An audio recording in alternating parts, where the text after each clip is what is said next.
السلام عليكم ورحمة الله وبركاته. اللهم صل وسلم على سيدنا ونبينا محمد صلى الله عليه وسلم. غفر الله لي ولكم ولأمة محمد صلى الله عليه وسلم، منهم الأحياء ومنهم انظر إليهم الأموات.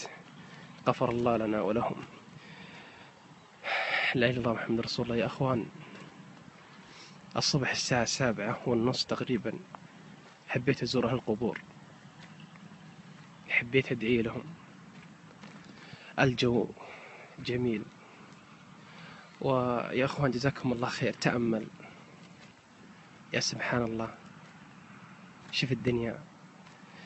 العام والله الذي رفع السماء وبسط الأرض وثبت الجبال وخلق الإنس والجن.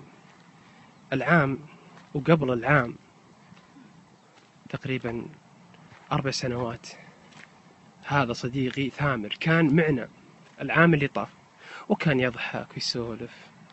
هذا قبره، هذا أعز أصدقائي، كان معي يسولف ويضحك ونطلع حنا نتمشى ونسافر ونجي. واليوم الله يرحمه ويغفر له، وهذا اليوم هذا مكانه. يعني اللهم صل محمد، ما تدري بأي لحظة تروح. فيا أخي الغالي، يا أخيتي، بارك الله فيكم وغفر الله لنا ولكم. استعد لهذا اليوم، والله الذي رفع السماء وبسط الأرض. يلي ما تصلي، يلي عاق والديك، هذا والله بيتك. شوف، هذا بيتك. يلي تخزن الأموال ولا تصدق فيها، يلي تفتن، يا النمام، يا المغتاب، يا تفرق بين المرأة وزوجها أو بين الأخوان أو بين الأخوات، هذا مكانك. لا حول ولا قوة إلا بالله العظيم. شوف، الساعة 7:30 وباكستاني جالس يحفر قبور. سبحان الله. يا أخوان، لا تنسونهم من الدعاء، لا تنسونهم من الدعاء والصدقة. يا سبحان الله، هذا قبري وقبرك، هذا مكاني ومكانك. فاستعد لهذا اليوم.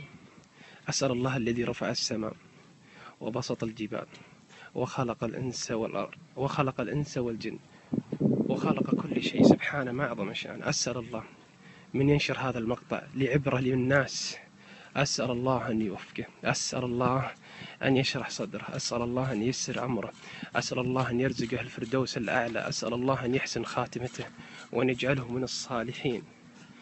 هذا، وصلى الله وسلم على سيدنا ونبينا محمد صلى الله عليه وسلم. والسلام عليكم ورحمة الله وبركاته.